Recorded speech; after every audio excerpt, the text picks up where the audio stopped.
Hello बच्चों, आप सब कैसे हैं? सही होंगे आशा करता हूँ।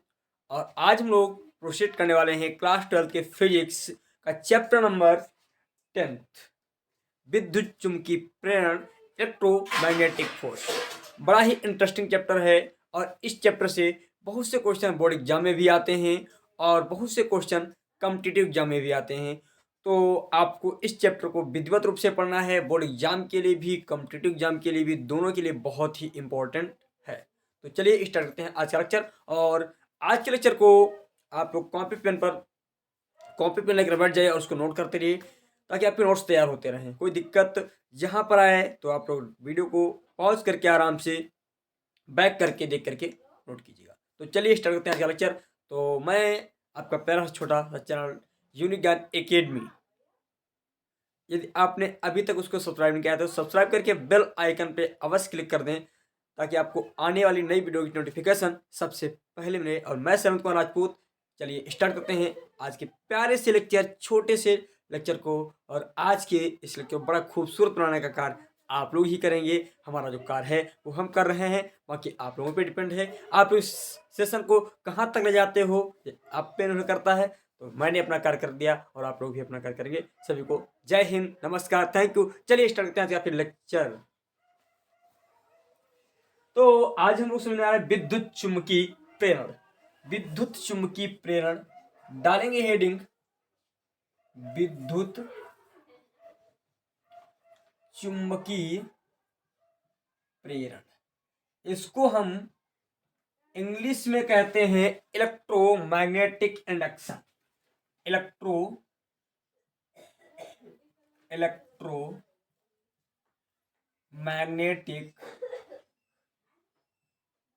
इंडक्शन। इलेक्ट्रोमैग्नेटिक इंडक्शन अर्थात विद्युत चुम्बकीय प्रेरण। क्या होता है? विद्युत चुम्बकीय प्रेरण होता है। तो देखिए बेटा, क्या होता है विद्युत चुम्बकीय प्रेरण, पहले तुमको ये चीज समझेंगे। तो देखिए विद्युत चुम्बकीय प्रेरण क्या है, मैं आपको बता दूं। जब हम किसी एक बंद सर्किट के पास, बेटा ध्यान रखिए, बंद सर्किट के पास, यानी जब किसी बंद सर्किट के पास या बंद सर्किट को, बंद परिपथ को किसी परिवर्ती चुम्बकीय क्षेत्र में रखते हैं। परिवर्ती चुम्बकीय क्षेत्र मतलब कभी ये इसमें से 3 वैद्युत बल रेखा, चुम्बकीय बल रेखाएं गुजरे, कभी 4 गुजरे, कभी 6 गुजरे, कभी 8 गुजरे। तो जैसे मान लेते अभी इस जो है बंद सर्किट से, ये जो चालक में लिया गोलाकार, इस बंद सर्किट से अभी 3 वैद्युत बल रेखाएं, चुम्बकीय बल रेखाएं गुजर रही हैं। और इसके कुछ समय पश्चात पता चला इससे 4 गुजरने लगे, 5 6 ऐसे हुए, फिर इसके बाद कम हो जाए। तो ये परिवर्ती चुम्बकीय क्षेत्र होता है। मतलब अर्थात इसका यहाँ का मतलब ये है कि चुम्बकीय क्षेत्र इसमें प्रत्येक क्षण परिवर्तित हो रहा है। तो जब इससे परिवर्ती चुम्बकीय क्षेत्र गुजरता है तो उसमें एक प्रेरित विद्युत वाहक बल उत्पन्न हो जाता है। प्रेरित विद्युत वाहक बल मतलब इस पर इस चालक के अगेंस्ट एक बल लगने लगता है जो इनके इलेक्ट्रॉनों को धक्का देने का कार्य करता है। इलेक्ट्रॉनों को गति की अवस्था में गति देता है इलेक्ट्रॉनों को। और जहां पर इलेक्ट्रॉन गति करते हैं, जहां पर इलेक्ट्रॉन भाई, जैसे यहाँ पर इसमें परमाणु उपस्थित है।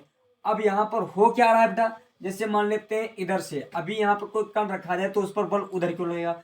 अगले ही क्षण क्या हुआ, ये चुंबकीय बल रेखा है, मतलब परिवर्तित हो गया, तो इनकी दिशा ऐसे परिवर्तित हो गई, ऐसे हो गई।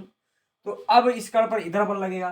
तो चारों तरफ से जो इलेक्ट्रॉन इसमें उपस्थित थे वो कहीं इधर बल लगा, कहीं उधर बल लगा, कहीं इधर बल लगा, कहीं चारों तरफ बल लगा। जिसके कारण होता क्या, जैसे इलेक्ट्रॉन उपस्थित, मान लिया चालक है, ये चालक, इस चालक को हमने बना लिया और इसमें ये इलेक्ट्रॉन है। पहले चुंबकीय क्षेत्र इधर की ओर था, तो अब इस वाले कण पर जो बल लग रहा था इधर को लग रहा था। अगले क्षण क्या हुआ, चुंबकीय क्षेत्र परिवर्तित होकर के ऐसे हो गया। जब ऐसे हो गया तो अब इस वाले कण में जो बल उधर लग रहा था अब इधर क्यों लगने लगा।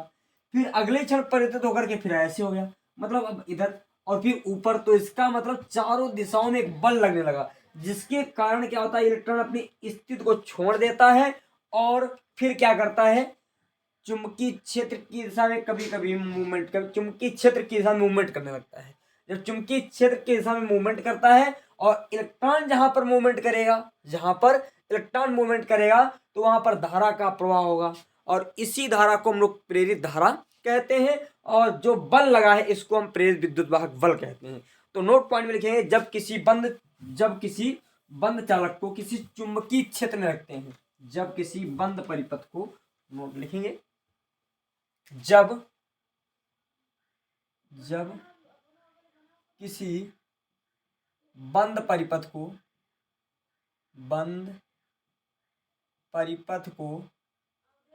परिवर्ती चुंबकीय क्षेत्र में रखते हैं, चुंबकीय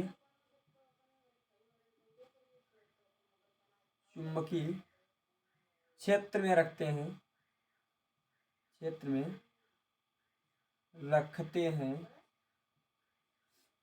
तो उस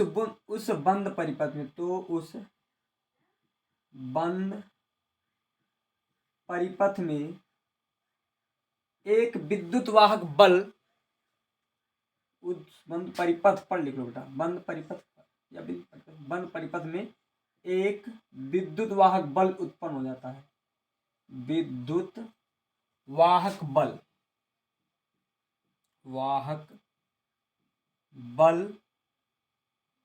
उत्पन्न हो जाता है, जिसके कारण उस बंद परिपथ में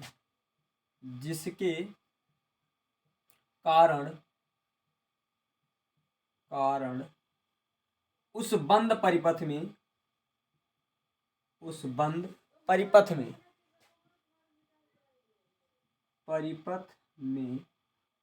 विद्युत धारा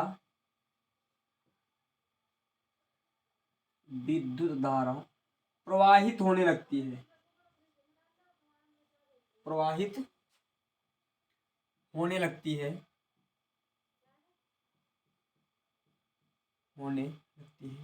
यह घटना विद्युत चुम्बकीय प्रेरण कहलाती है। यह घटना विद्युत चुम्बकीय प्रेरण कहलाती है। ठीक है बेटा, नोट कर लीजिए। तो हमने क्या बताया, यानी जब किसी बंद परिपथ को चुंबकीय क्षेत्र में रखते हैं तो उस बंद परिपथ में एक विद्युत वाहक बल उत्पन्न हो जाता है परिवर्ती चुंबकीय क्षेत्र के कारण, जिसके कारण बंद परिपथ में विद्युत धारा प्रवाहित होने लगती है, और यही घटना विद्युत चुम्बकीय प्रेरण कहलाती है। इसको इंग्लिश में इलेक्ट्रोमैग्नेटिक इंडक्शन कहते हैं। नोट कीजिए। इसका मोस्ट इंपॉर्टेंट टॉपिक जिससे हम लोग जो है आज शुरुआत करेंगे एक अच्छे चैप्टर की ओर। तो चलिए भाई, इसमें पहली हेडिंग है मैग्नेटिक फ्लक्स यानी चुंबकीय फ्लक्स। इसको मैं रख पढ़ता हूं, चलो लिख लीजिए मैग्नेटिक फ्लक्स, चुंबकीय फ्लक्स।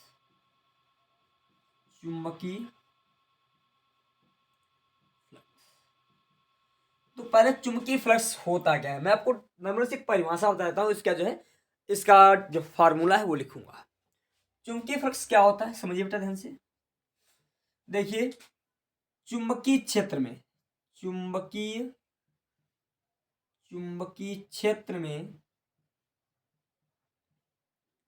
रखे किसी काल्पनिक पृष्ठ से, चुंबकीय क्षेत्र में रखे किसी पृष्ठ के लंबवत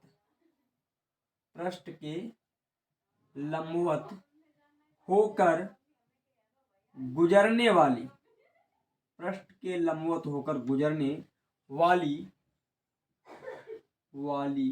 चुंबकीय बल रेखाओं की संख्या को, चुंबकीय बल रेखाओं की संख्या को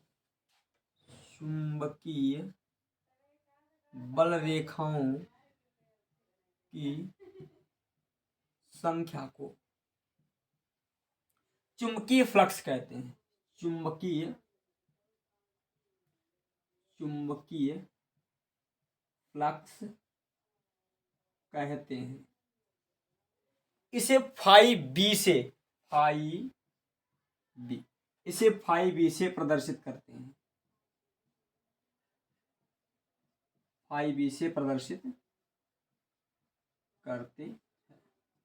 कैसे बेटा से फाई बी से हम क्या करेंगे, रिप्रेजेंट करेंगे।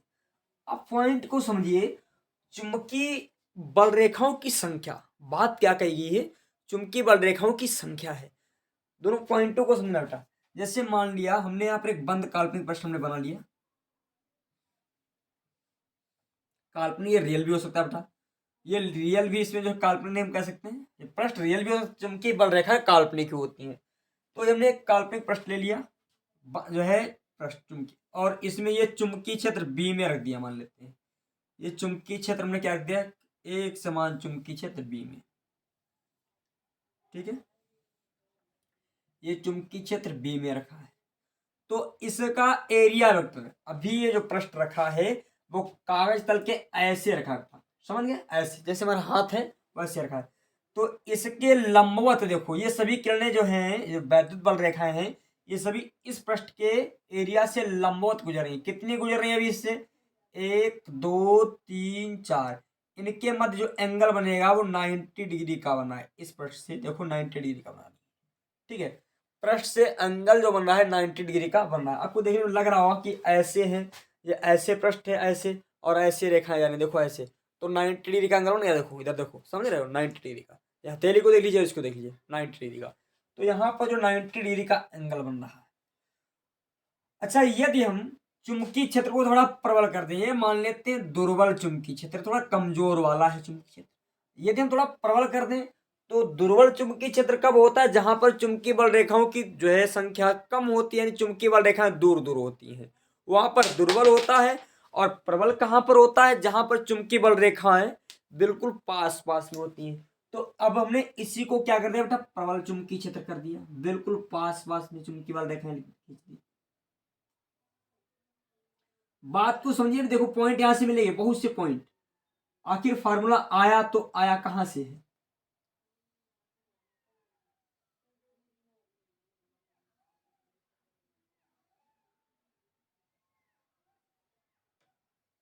ये ठीक है, हमने प्रबल चुंबकीय क्षेत्र, ये दुर्बल था अब ये प्रबल, यही वाला वाक्स, यही वाला काल्पनिक प्रश्न हमने उठा करके अब रख दिया यहां पर। बात को समझिए, वही काल्पनिक प्रश्न हमने उठाया और वहां पर रख दिया, ये यहां पर लाया, ठीक है, यही वाला। अब देखिए, ये तो चुंबकीय क्षेत्र हो गया, इसका एरिया वेक्टर हमने मान लिया यही है, ये एरिया वेक्टर है। यहां पर भी ये एरिया वेक्टर ये था, लंबवत होता है, परपेंडिकुलर ध्यान रखना होता है।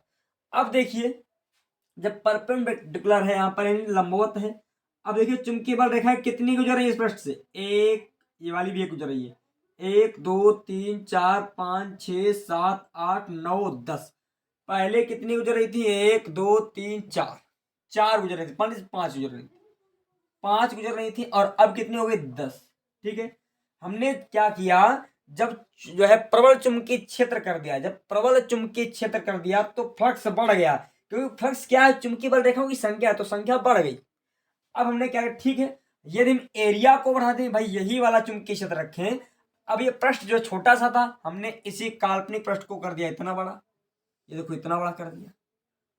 तो अब इससे क्या होंगे, और रेखाएं गुजर जाएंगी, ऊपर भी नीचे भी गुजरेंगी, बोलिए। तो देखो, अब पहले छोटे वाले पृष्ठ से इतनी, अब बड़े वाले पृष्ठ से कितनी गुजर रही है, 1 2 3 4 5 6 7 8 9 10, मतलब फाइव बी का, फाइव का मान कितना, 10 हो गया। इससे एक चीज ज्ञात हुई, क्या ज्ञात हुई, जो फाई जो है, फाई, फाई बी यानी चुंबकीय बल रेखाओं की संख्या किस पर निर्भर कर रही है। यदि चुंबकीय क्षेत्र दुर्बल है तो फाई बी का मान कम होगा, चुंबकीय क्षेत्र प्रबल है तो फाई बी का मान ज्यादा होगा। अर्थात हम कह सकते हैं फाई बी डायरेक्टली प्रोपोर्शनल है चुंबकीय क्षेत्र के। इसी प्रकार फाई बी यानी चुंबकीय फ्लक्स और किसके प्रोपोर्शनल है, भाई थोड़ा एरिया था तो चुंबकीय बल रेखाएं कम गुजर रही थी, एरिया बढ़ा दिया, चुंबकीय बल रेखाओं की संख्या बढ़ गई। अर्थात फाइव भी जो प्रोपोर्शनल है बेटा एरिया के भी है। तो इसको क्वेश्चन नंबर फर्स्ट मान लिया, इसको क्वेश्चन नंबर में मान लिया सेकंड। तो देखिए फाइव बी का जो मान आ जाएगा, फाइव बी बराबर vector B into B into A, ये दोनों वेक्टर राशियां होती है, यहाँ पर बी इंटू सीधे हम ए लिख रहे हैं, बी ए। ये हमारा बेसिक सा फार्मूला मिल गया, बेसिक सा बेटा। इसका यूज हम सिर्फ परिभाषा को याद करने के लिए, मात्रक कहीं पर निकालना हो उसके लिए करते हैं, ठीक है। अब इसको आप पहले नोट कीजिए, फिर आपको बताते हैं। यदि कहीं पर एंगल बना दे, ये तो 90 डिग्री पर है, ऐसे रखा है पृष्ठ और चुंबकीय वाला रखा है ऐसे गुजर रही है, ऐसे समझ रहे हैं कुछ, ऐसे ऐसे गुजर रही है। अब हम यदि चुंबकीय पृष्ठ तो सीधा रखा रहा है, चुंबकीय वाला है ऐसे गुजरे, तिरछी गुजरे, तब क्या हो जाएगा? तो मैं इसको रफ कर रहा हूँ, देखो बेटा क्या होगा। इसके फॉर्मूले थोड़ी चेंजिंग हो जाती है, आपको बताते हैं क्या चेंजिंग होगी। देखो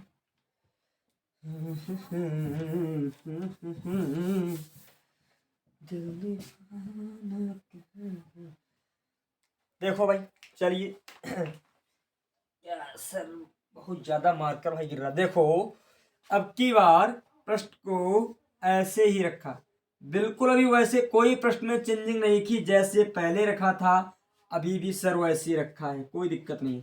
अभी भी पृष्ठ हमारा वैसे रखा, ऐसे रखा, ऐसे ऐसे ऐसे समझे, ऐसे रखा है। चुंबक क्या लगा है? ऐसे ऐसे गुजरेंगी, ठीक है। अब इसका एरिया वेक्टर तो बिल्कुल सीधे ये हो गया एरिया वेक्टर। और यदि चुंबकीय बल रेखा है, हम मान ले यदि ऐसे गुजर जाए, क्या सर? अब ये चुंबकीय बल रेखा है ऐसे गुजर रही है, परंतु परिभाषा में क्या लिखी है? हमें कौन सी रेखा गिननी है? हमें रेखाएं कौन सी गिननी है? चुंबकीय क्षेत्र में किसी पृष्ठ के लंबवत तो ये लंबवत कहाँ गुजर रही है? ये तो एंगल बना दिया भाई। इस पृष्ठ से कितना एंगल देखो, कुछ ना कुछ एंगल बन गया इस पृष्ठ से, इस वाले पृष्ठ से देखो बेटा, यहाँ पर ये एंगल देखो बन गया, पृष्ठ से कुछ एंगल बना दिया इसने, यहाँ पर देखो क्या एंगल बना दिया, 90 डिग्री, मतलब 90 का एंगल बनना चाहिए। तो देखो ये जैसे 90 का यहाँ पर बनना है, इसी तरह 90 का एंगल बनना चाहिए। हमने कहा भाई अब तो दिक्कत हो जाएगी, तो हमने कहा बी को ना ले लीजिए, इसका कंपोनेंट ले लीजिए, एक घटक ले लीजिए। तो हमने एक इसका क्षैतिज घटक खींच दिया, ये वाला मान लिया ये क्षैतिज घटक, और एक हमने एक ऊर्ध्व घटक इसका खींच दिया। बात तो समझिए, एक ऊर्ध्व घटक, तो इसको हम कहते हैं बी साइन थीटा ऊर्ध्व घटक को, और क्षैतिज घटक को कहते हैं बी कास थीटा। अब हम इस बी को कंसीडर करने से कोई मतलब नहीं है, ये घटक जितना ज्यादा होगा ये वाला घटक, उतना ही ज्यादा चुंबकीय जो है फ्लक्स का मान होगा। तो अब यहां पर इसको कंसीडर नहीं करते हैं हम, फाई के स्थान पर जो बी था उसके स्थान पर बी कास थीटा का यूज करते हैं। तो यहां पर स्टेप आ जाएगा, जब जब चुंबकीय क्षेत्र जो है एरिया वेक्टर से थीटा कोण पर गुजरे, जब चुंबकीय बल रेखाएं, ये चुंबकीय बल रेखाएं, ये एरिया वेक्टर इससे थीटा एंगल पर गुजरे, तो फॉर्मूला क्या होगा? उसी में थोड़ी चेंजिंग हो जाएगी, जहां पर चुंबकीय क्षेत्र बी लिखते थे अब उसके स्थान पर आएगा बी कास थीटा। अब मैं इसको रख रहा हूं, ठीक है। यदि यहां पर लिख लेंगे, यदि यदि चुंबकीय बल रेखाएं, चुंबकीय बल रेखाएं, यदि चुंबकीय बल रेखाएं चुंबकीय क्षेत्र से, चुंबकीय बल रेखाएं क्षेत्रफल से, क्षेत्रफल वेक्टर से, क्षेत्रफल वेक्टर से थीटा कोण पर, थीटा कोण बनाए, थीटा कोण बनाती हुई गुजरे, बनाती हुई गुजरे, तो फाई बी का मान फाई बी बराबर, जहां पर बी लिखे थे अब इसको लिखेंगे बी कास थीटा, क्यों? कास थीटा का कंपोनेंट लिए हैं और इनटू में ए, तो फाइव बी बराबर हम इसको ऐसे लिख देते हैं बी ए कास थीटा। और हमने पढ़ा है फार्मूला एक, यदि कहीं पर ऐसे लिखा हो तो इसको बड़ा इज्जत से हम लोग लिखते हैं vector V into vector A. Note करो फटाफट से, यहां से नोट करो। अच्छा, इसकी बीमा और मात्रक वगैरह निकालना सिखा देते हैं, चलो पहले नोट करो इसको, तब करें। स्क्रीनशॉट लीजिए इसका पहले, देखिए इसकी बीमा और मात्रक क्या हो जाएगी, बात को समझिए भाई। बीमा और मात्रक सभी को नोट कर लीजिए।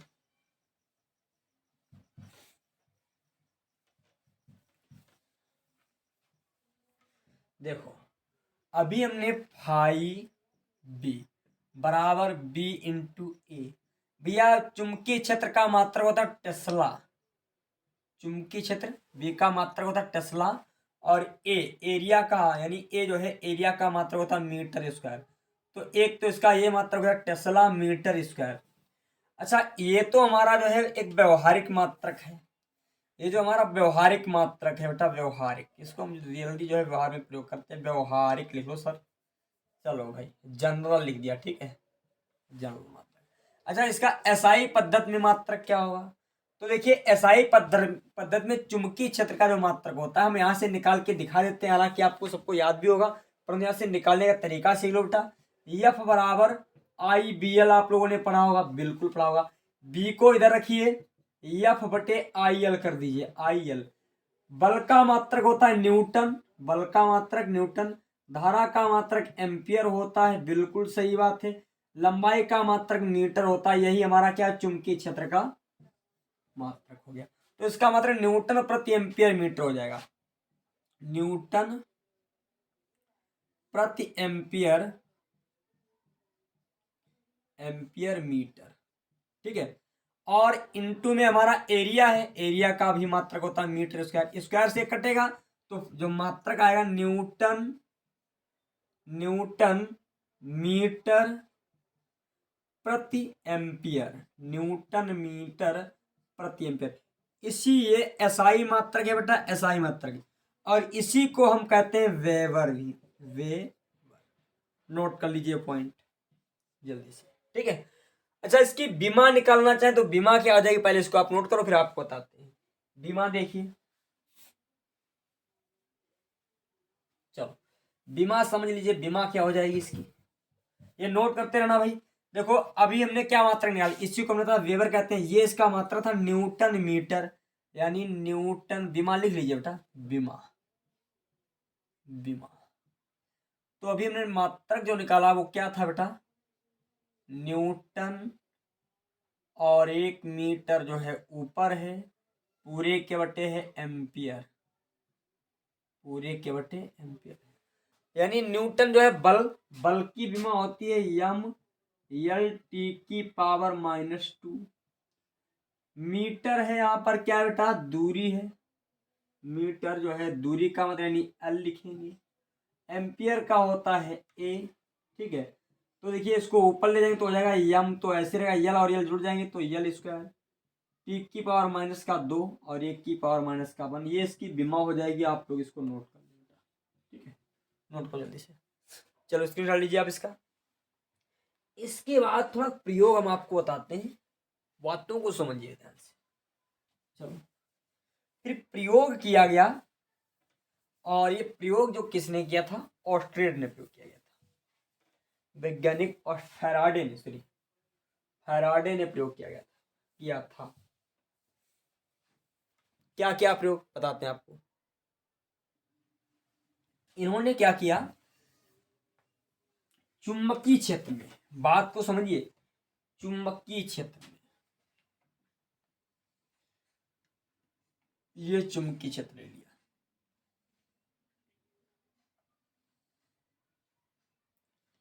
चुंबकीय क्षेत्र भी, और ये कैसा चुंबकीय क्षेत्र, जो चेंजिंग हो रहा है, मतलब परिवर्ती चुंबकीय क्षेत्र है। अभी आपको बताऊंगा कैसे परिवर्ती चुंबकीय क्षेत्र है। यहाँ पर हमने एक कुंडली रख दी बेटा, ये कुंडली, तो देखा परिवर्ती तो परिवर्ती चुंबकीय क्षेत्र होने के बाद हमने क्या देखा, इसमें धारा फ्लो हो रही है। जैसे परिवर्ती चुंबकीय क्षेत्र में हमने क्या किया बेटा, एरिया ए वाला, यानी एक एरिया ए वाला तार हमने रख दिया, इसमें धारा प्रवाहित होने लगी। यानी जब चुंबकीय क्षेत्र जो है परिवर्तित हो रहा है, एरिया हमारी जो है इसमें कांस्टेंट है, एरिया क्या बेटा, कांस्टेंट, एरिया में कोई भी परिवर्तन नहीं है। बात को समझिए, एरिया में अभी चलो दोनों को परिवर्तित कर दो, दोनों को करो परिवर्तित, कोई दिक्कत वाली बात नहीं, ठीक है। दोनों चेंजिंग मान लेते हैं, या तो बीच चेंजिंग मान लीजिए, केवल कोई बात नहीं, चलो देखेंगे। हमने पहले बीच चेंजिंग किया, एरिया भी हमारी कांस्टेंट है, ठीक है, एरिया भी हमारी क्या है, कांस्टेंट है। तो देखा यहाँ पर करंट आ रहा है, करंट प्राप्त, यानी करंट फ्लो हो रहा है बेटा यहाँ पर, ठीक है। फिर इन्होंने क्या किया, अब की बार चुंबकीय क्षेत्र जो है उसको बिल्कुल कांस्टेंट कर दिया बेटा, बिल्कुल कांस्टेंट, चुंबकीय क्षेत्र को क्या कर दिया बेटा, बिल्कुल कांस्टेंट कर दिया, बी कांस्टेंट कर दिया। कांस्टेंट। और अब जो है जो फ्लक्स है यानी एरिया जो ये था, इसकी त्रिज्या जैसे मान लेते हैं आर थी, अब इसको कहीं कम कर रहे हैं, कहीं ज्यादा कर रहे हैं, कहीं कम कर रहे हैं, कहीं ज्यादा कर रहे हैं, मतलब एरिया परिवर्तन कर रहे हैं, यानी एरिया चेंजिंग हो रही है। एरिया क्या है बेटा? चेंजिंग है। एरिया परिवर्तन हो रहा है, केवल बी कांस्टेंट है। उसके बाद भी देखा यहां पर करंट फ्लो हो रहा है, करंट फ्लो हुआ। बात को समझिए ध्यान से, यानी पहले बी चेंजिंग था, अगली बार क्या किया, बी कांस्टेंट कर दिया, नियत कर दिया, और एरिया को चेंजिंग रखा, एरिया परिवर्तित होती रही। उसके बाद भी इन्होंने क्या देखा कि करंट फ्लो हो रहा है। अब लास्ट स्टेप में जब पहुंचे, इन्होंने अब क्या किया, मैं आपको यहां पर बताता हूं।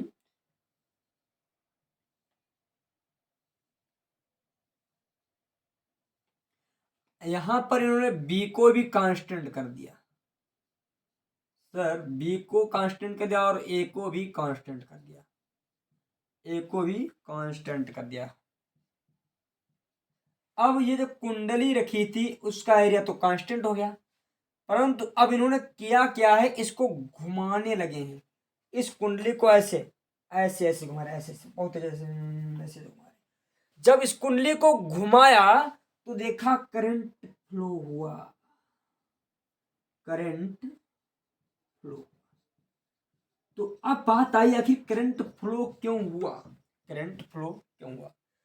तो देखिए हमने पढ़ा था कि चुंबकीय फ्लक्स में जब परिवर्तन होता, भाई परिवर्ती चुंबकीय क्षेत्र है, तो परिवर्ती चुंबकीय क्षेत्र जहां पर होगा वहां पर चुंबकीय फ्लक्स भी परिवर्तित होगा, क्योंकि चुंबकीय फ्लक्स डायरेक्टली प्रोपोर्शनल होता है चुंबकीय क्षेत्र के। बात को समझे, हमने कहा था फाई बी जो होता है डायरेक्टली प्रोपोर्शनल होता है चुंबकीय क्षेत्र, इसका मतलब बी परिवर्तित, तो जो है वी भी जो है फाई बी भी हमारा परिवर्तित होगा। तो यहाँ पर बी चेंजिंग है, यानी परिवर्ती चुंबकीय क्षेत्र में जब कोई तार रखा है, बात को समझिए, परिवर्ती चुंबकीय क्षेत्र में जब कोई तार रखा है, कुंडली जो है ए एरिया वाली कुंडली रखी है, तो इस कुंडली से प्रत्येक क्षण गुजरने वाली चुंबकीय बल रेखाओं की संख्या बदल जाती होगी। मतलब ये चुंबकीय कभी ऐसे, कभी ऐसे हो जाएगा, कभी ऐसे, कभी ऐसे, मतलब परिवर्तित होगा, तो कभी ना कभी इसमें से चुंबकीय बल रेखाओं की संख्या बदलेगी। तो चुंबकीय बल रेखाओं की संख्या बदलेगी, इसका मतलब चुंबकीय फ्लक्स परिवर्तित हो रहा है। और जब चुंबकीय फ्लक्स परिवर्तित होगा तो होगा क्या, इसमें करंट इंड्यूस्ड हो जाएगा, करंट उत्पन्न हो जाएगा परिवर्तित चुंबकीय क्षेत्र के कारण। बात को समझिए, बात केवल परिवर्ती चुंबकीय क्षेत्र की है, क्योंकि जब चुंबकीय क्षेत्र ऐसे भी ऐसे, फिर ऐसे ऐसे ऐसे चारों तरफ घूमेगी, ये हमारी उंगलियों को रेखा मान लीजिए, जी वाली रेखा, और ऐसे घूम रही, ऐसे ऐसे ऐसे ऐसे ऐसे ऐसे ऐसे घूम रही, तो मतलब चुंबकीय क्षेत्र परिवर्तित हो रहा, कभी जो है ज्यादा रेखाएं गुजर रही, कभी कम। या आप ऐसे समझो, इसके पास में चुंबक लेकर आ गए, अब चुंबक ऐसे चुंबकीय बल रेखाएं चलाती है, ऐसे ऐसे चलती है ना, ऐसे ऐसे ऐसे चलती हैं। इसको कभी ऐसे ऐसे पास ला रहे हैं, ऐसे पास दूर पास दूर, तो जब पास लाते हैं तो जो है चुंबकीय बल रेखाओं की संख्या ज्यादा हो जा रही है, जब दूर ले जाते हैं तो कम, फिर पास लाए, फिर दूर, फिर पास, फिर दूर, फिर पास, फिर दूर। तो यहाँ पर क्या हो रहा है, चुंबकीय फ्लक्स में परिवर्तन होगा। क्यों भाई, जब पास आएंगे तो ज्यादा बल रेखाएं गुजरेंगी, जब दूर जाएंगे तो कम बल रेखाएं गुजरेंगी। तो इसके कारण इससे एरिया जो है करंट इंड्यूस्ड हुआ। क्यों, परिवर्तित चुंबकीय क्षेत्र से क्या हुआ, परिवर्तित चुंबकीय फ्लक्स हो गया। अच्छा अब बात को समझिए, एरिया हम चेंजिंग कर रहे हैं यहाँ पर, पहले इतना बड़ा लिया, फिर इतना बड़ा, फिर इतना बड़ा, मतलब इसको बढ़ाते जा रहे हैं, इसको बढ़ाते जा रहे हैं। तो हो क्या रहा है, एरिया बढ़ने पर भाई जैसे चुंबकीय बल रेखा अभी जो 3 गुजर रही है, और अब हो गया इतना बड़ा, तब कितनी गुजर रही है, 1 2 3 4 5 6। तो मतलब यहाँ पर भी चुंबकीय फ्लक्स में परिवर्तन हुआ, और जब चुंबकीय फ्लक्स में परिवर्तन हुआ तो धारा का उत्पन्न होना तय है। क्यों, चुंबकीय फ्लक्स में परिवर्तन होने के साथ विद्युत वाहक बल उत्पन्न होगा, और जैसे विद्युत वाहक बल उत्पन्न होगा तुरंत प्रेरित धारा उत्पन्न हो जाएगी। ठीक है, तो यहाँ पर भी करंट फ्लो हो गया। अच्छा अब यहाँ पर क्या किया है, यहाँ पर बी भी कांस्टेंट है और ए भी कांस्टेंट, यानी दोनों को नियत कर दिया, कोई भी नहीं घट रहा है ना ही बढ़ रहा है।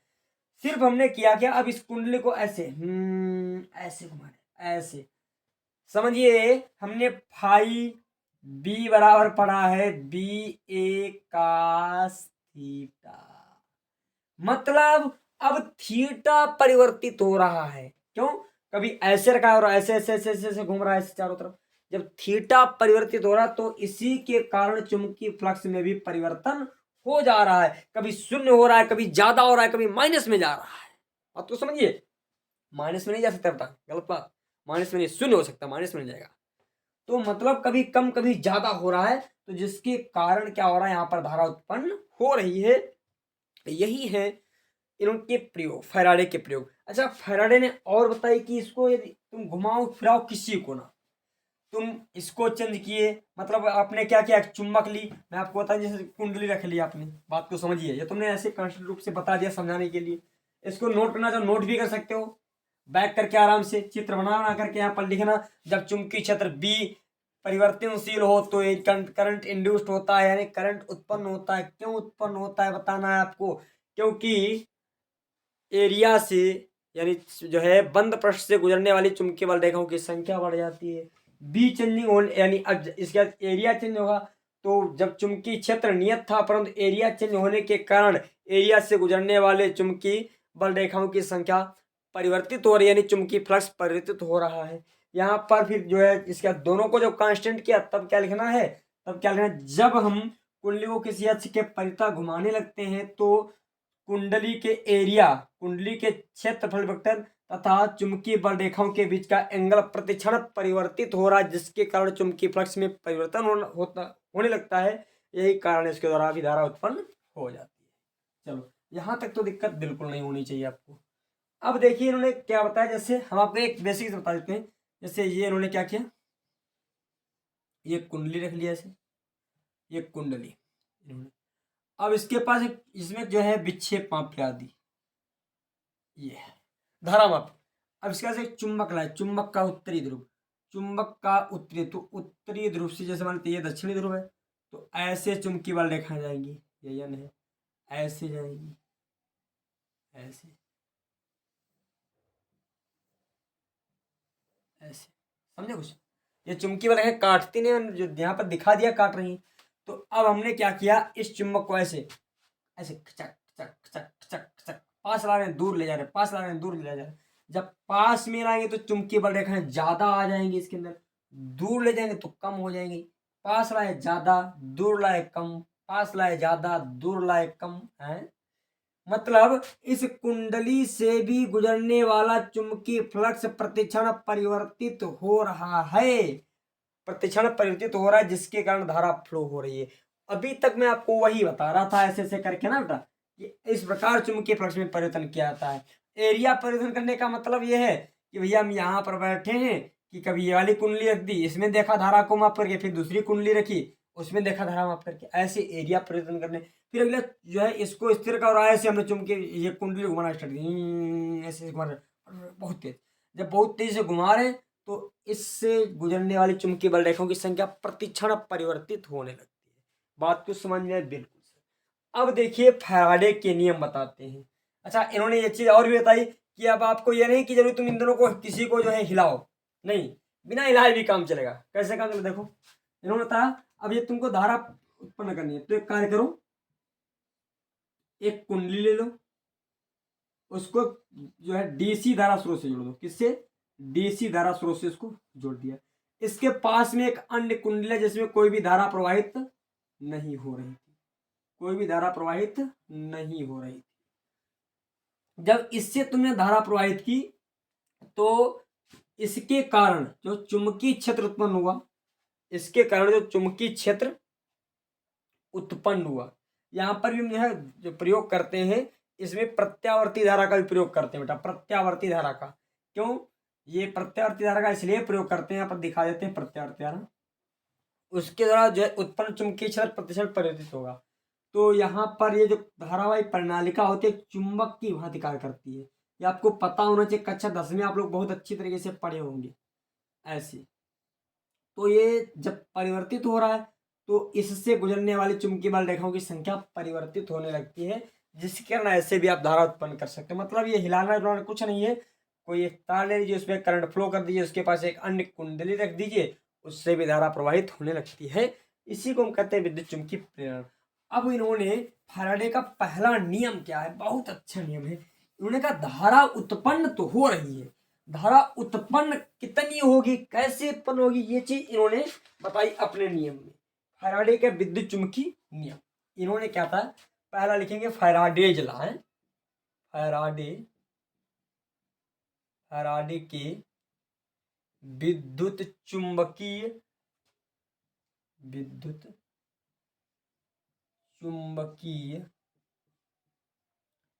प्रेरण नियम। इनका नियम क्या था, इनका जो नियम था, इन्होंने बताया कि धारा के बारे में, इन्होंने जो धारा बताई वो किस पर निर्भर करती है। इनके दिमाग से आया जो इंड्यूस्ड करंट है, जो उत्पन्न होने वाली धारा है, यानी जो प्रेरित धारा है, वो आखिर आ कहां से रही। इन्होंने ये सोचा, इन्होंने बताया कि प्रेरित जो धारा है वो विद्युत वाहक बल से आ रही है। मतलब विद्युत वाहक बल जितना ज्यादा होगा उतनी ज्यादा धारा प्रवाहित होगी। बात को समझिए। तो विद्युत वाहक बल किस पर निर्भर कर रहा है, कहां से आ रहा है, तो कहा परिवर्तित चुंबकीय क्षेत्र से आ रहा है। जितना ज्यादा परिवर्तित चुंबकीय फ्लक्स होगा, जितना ज्यादा फ्लक्स में परिवर्तन होगा, जितना ज्यादा फ्लक्स में परिवर्तन होगा उतनी ही ज्यादा धारा प्रवाहित होगी। अर्थात इन्होंने कहा जो विद्युत वाहक बल है जो ई, जो विद्युत वाहक बल ई जो है वो प्रोपोर्शनल है बेटा किसके, चुंबकीय फ्लक्स के परिवर्तन की दर के बराबर। बात को समझिए, ये इन्होंने रूल दिया, चुंबकीय फ्लक्स के परिवर्तन की दर के बराबर। इसको हम डेल्टा में लिखते हैं बेटा, डेल्टा फाई। और यहाँ पर ये आपको बताएंगे, ये होता है एवरेज के लिए, एवरेज वाला परिवर्तन हम निकाल लेते हैं। और यदि हम कहते हैं जो है तात्क्षणिक परिवर्तन निकालिएगा, इंटेंसिटी यानी बहुत क्षणिक मात्रा के लिए, तो उसके लिए डी लगा देते हैं। यहाँ पर निगेटिव का निशान लगा होता है, निगेटिव का। इन्होंने क्या बताया, नियम को ध्यान समझिए। जैसे एक कुंडली यहाँ पर रखती है,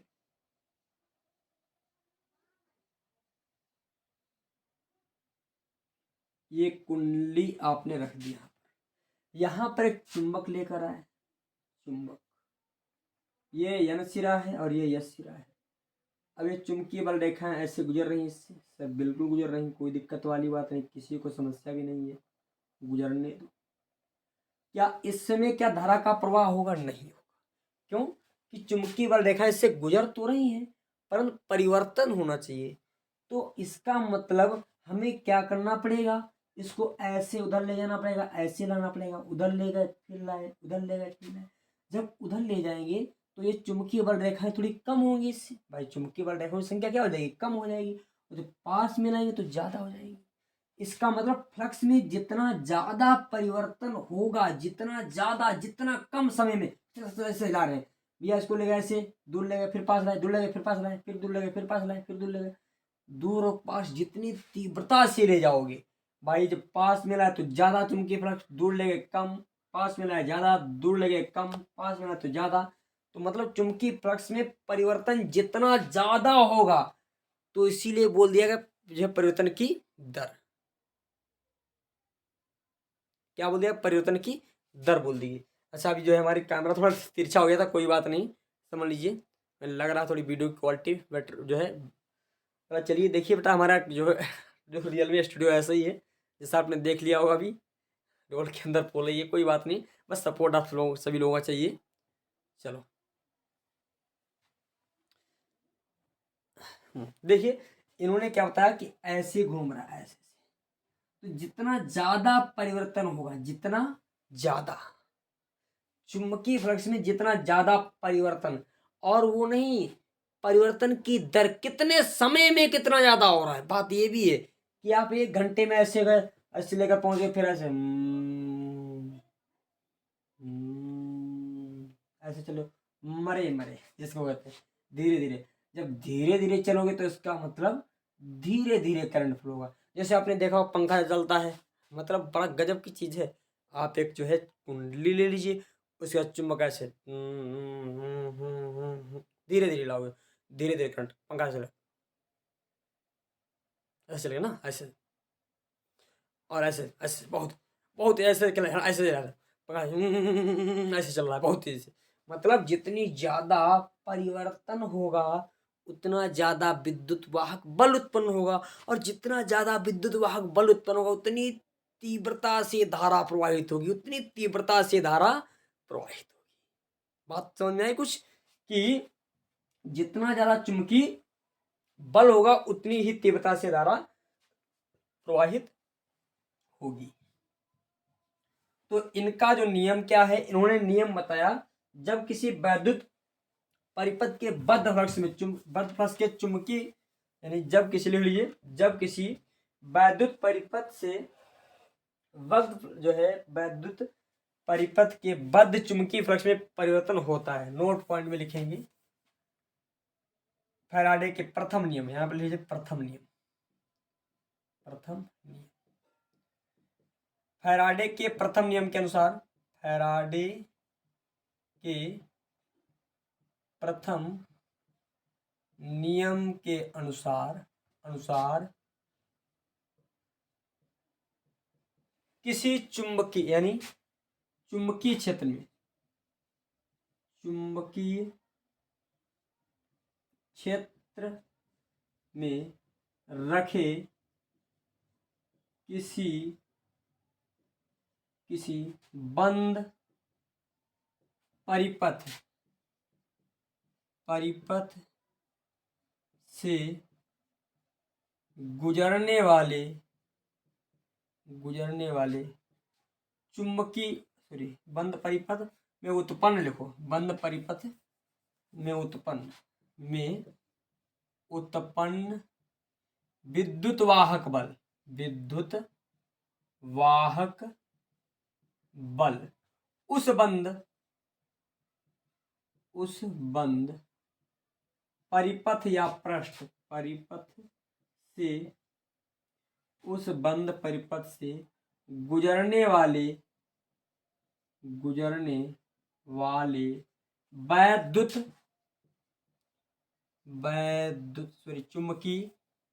चुंबकीय फ्लक्स की परिवर्तन की दर के ऋणात्मक दर से, ऋणात्मक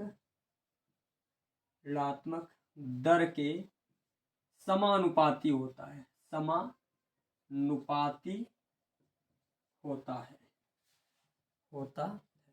अर्थात इन्होंने बताया जो विद्युत वाहक बल जो E है वो कितना परिवर्तन हो रहा है, कितने समय में, उस पर निर्भर करता है।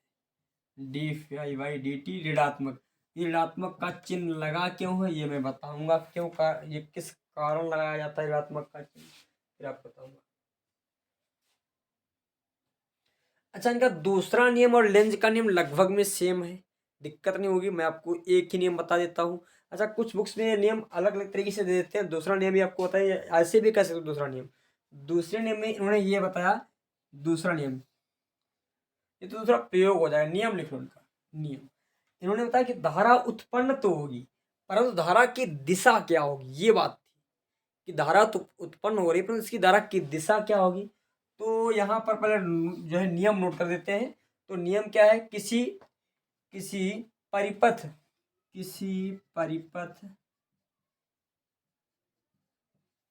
दिखाई पड़ रहा है बिल्कुल, किसी परिपथ में प्रेरित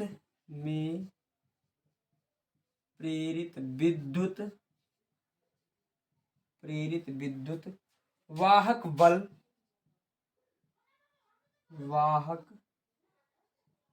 बल या प्रेरित धारा की दिशा सदैव ऐसी होती है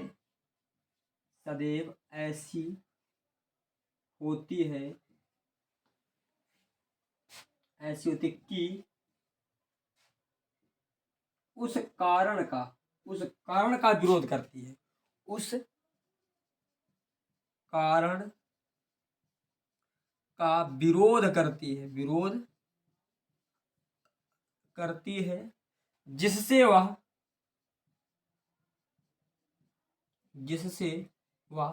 स्वयं उत्पन्न होती है, जिससे वह स्वयं उत्पन्न होती है।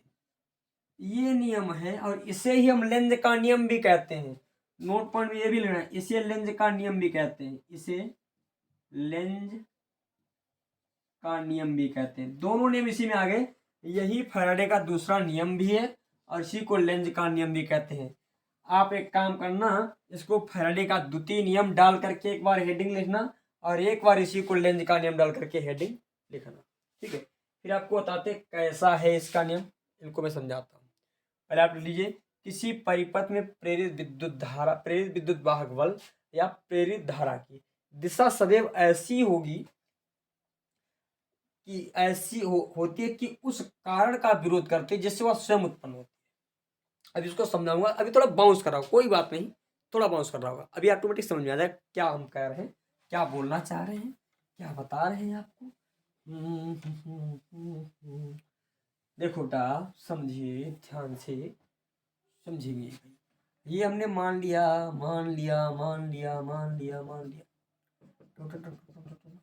सर,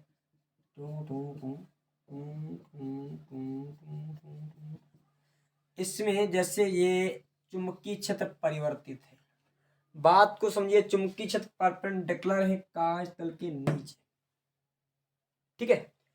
तो अब तुम पहले क्या करते, जिसमें जैसे मर्जी वैसे धारा प्रदर्शित कर देते थे ऐसे, परंतु अब सिस्टम नहीं चलेगा। अब ये बता रहा रूल कि जो प्रेरित धारा, यदि इसको तुम प्रेरित धारा बोल रहे हो, जो इस तार में उत्पन्न हुई है, ये इसका दिशा तुमने ऐसे डिनोट किए ऐसे, तो ये क्या जरूरी नहीं इसकी दिशा उधर ही हो जाए, नहीं हो सकती। अब एक क्षण आपको सोचना पड़ेगा, इसकी दिशा किधर होगी, इसकी दिशा होगी तो किधर होगी। तो इसी के लिए रूल दिए कि उस कारण का विरोध करेगी जिससे वो उत्पन्न हुई। अच्छा, ये उत्पन्न किसके द्वारा हुई? चुंबकीय क्षेत्र के द्वारा। चुंबकीय क्षेत्र की दिशा क्या है? भीतर की ओर। तो अब ये भीतर की ओर, चुंबकीय क्षेत्र तो भीतर की ओर है, तो ये बाहर की ओर, इसके द्वारा जो चुंबकीय क्षेत्र उत्पन्न होगा वो बाहर की ओर होगा। क्यों? तभी तो विरोध होगा भाई। यदि इसने भी भीतर की ओर कर दिया तब तो सपोर्ट हो गया।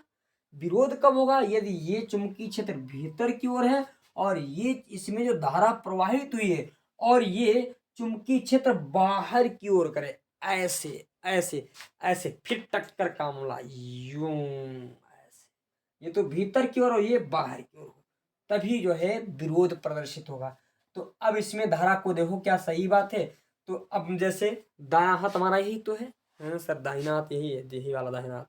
तो धारा की दिशा में अंगूठा कर दो, धारा की दिशा में अंगूठा कर दिया, हथेली की धक्का देने की दिशा बाहर की ओर। इसका मतलब भाई, जब कोई तार होता था ऐसे और हम क्या करते थे, इसमें धारा की दिशा ज्ञात करनी, यानी चुंबकीय क्षेत्र की दिशा ज्ञात करनी होती थी, तो धारा की दिशा में अंगूठा कर लेते थे। अंगूठा करते थे और धारा और हथेली के धक्का देने की सब भीतर की ओर, तो हम कहते थे चुंबकीय क्षेत्र क्या हो गया इधर भीतर की ओर, और फिर ऐसे रहते कहते थे बाहर की ओर हो गया है, बिल्कुल कहते थे। तो यहाँ पर देखो धारा ऐसे जा रही है, समझ लीजिए यहाँ पर क्षण के लिए। तो धारा की दिशा में अंगूठा कर दिया आपने, धारा की दिशा में अंगूठा, धारा की दिशा में आपने क्या कर दिया? अंगूठा। देखो दाहिना, यही हमारा, हाँ ये बायां दाहिना हाथ रखो, धारा की दिशा में अंगूठा कर दिया और इधर भीतर की, तो देखो चुंबकीय भीतर की ओर हो गया। बात को समझिए, धारा की देखो इधर भैया अंगूठा है, हमारी जो फीलिंग समझिए, अंगूठा है धारा की दिशा में कर दिया देखो है, और हथेली धक्का इधर देखो ऐसे, हथेली धक्का अंदर क्यों दे रहे, अंदर क्यों। बात को समझ आ रही? देखो इधर ऐसे, ये यहाँ समझो, यहाँ से ज़्यादा बेटर ऐसे, ठीक है, ये ऐसे भाई, वही धारा ऐसे घूम कर ऐसे आई, तो ये धारा इधर क्यों जा रही है? देखो धारा के समय अंगूठा कर दिया, चुंबकीय क्षेत्र के साथ क्या हो गई? भीतर की ओर। हाँ सर, पहले भी चुंबकीय क्षेत्र भीतर की ओर, अब भी चुंबकीय क्षेत्र भीतर, तो सपोर्ट हो गया। सपोर्ट नहीं, सपोर्ट नहीं, विरोध चाहिए। इसका मतलब धारा अब इधर नहीं होगी, ये धारा की दिशा ऐसे होगी भाई। हाँ सर, मजा आ गया एकदम। समझ में आई कुछ बात? बिल्कुल सर, समझ में आ गई कि उसी का विरोध करेगी जिससे उत्पन्न। अब इसका जो इस तार के कारण जो चुंबकीय क्षेत्र होगा, इस जो है चालक, तो वो बाहर की ओर होगा, जो कि किसका विरोध कर रहा होगा, इस चुंबकीय क्षेत्र का। अच्छा ठीक है भाई, बहुत अच्छी बात। हमने एक तार ले लिया, एक तार ले लिया। अच्छा, इस तार में इस साइड में देखा चुंबकीय क्षेत्र ऐसे भीतर की ओर है बेटा।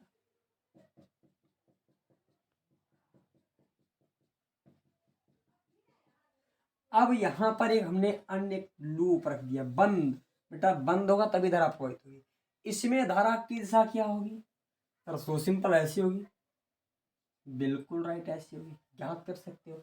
यदि हमको चुंबकीय क्षेत्र ना ज्ञात होता, तब यह मान लेते हैं हम ऐसे कोई ऐसे सीधा तार ले रहे, वो भी बंद परिपथ वाला, तो सीधा तार लेंगे बंद परिपथ वाला, तो इसके विपरीत होगा बेटा, ध्यान रखना।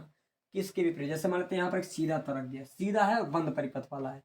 तो अब देखिए इसमें धारा ऊपर, तो यहाँ पर जैसे धारा जो उत्पन्न होगी ये ऊपर की ओर हो भाई, देखो यहाँ पर चुंबकीय क्षेत्र नीचे की ओर है, और एक इस वाले तार में धारा ऊपर की ओर उत्पन्न होगी, तो इसका भी चुंबकीय क्षेत्र नीचे की ओर है, तो इसीलिए धारा इसके विपरीत ही प्रवाहित होगी। यदि सीधा तार होगा तो ऐसे, और गोलाकार होगा तो ऐसे। तो